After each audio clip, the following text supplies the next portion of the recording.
This section is on expected value. Now, expected value is the mathematical process that uses probabilities to determine what to expect for various situations in the long run.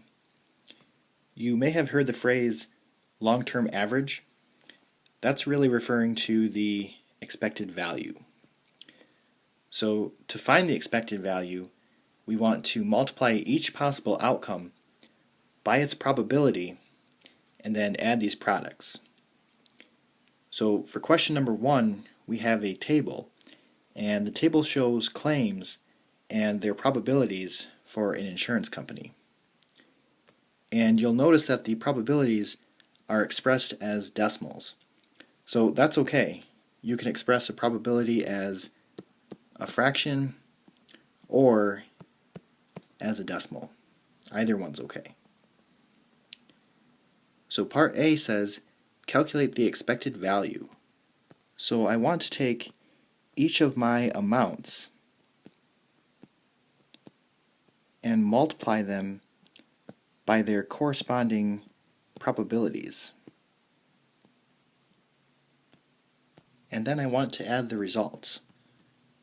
So let's take 0 and multiply it by its probability, which is 70%. And then add 20,000 times its probability, which is 20%. And then add 40,000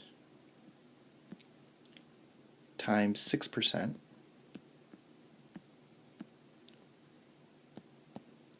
And then add 60,000 times 2% plus 80,000 times 1%, and then lastly add 100,000 times 1%.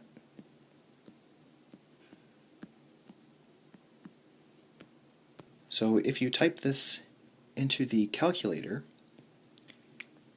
you should get $9,400. So in the long run,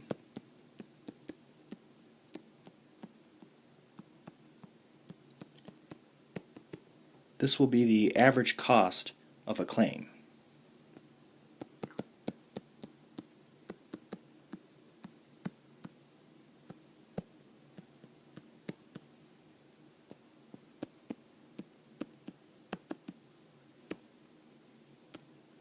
Part B says, how much should the company charge as an average premium so that it breaks even on its claims costs? So if they want to break even, they should charge the same amount. So $9,400. Part C says, how much should the company charge to make a profit of $50 per policy? So if $9,400 breaks even, they just need to add $50 to that to make a profit of $50 per policy.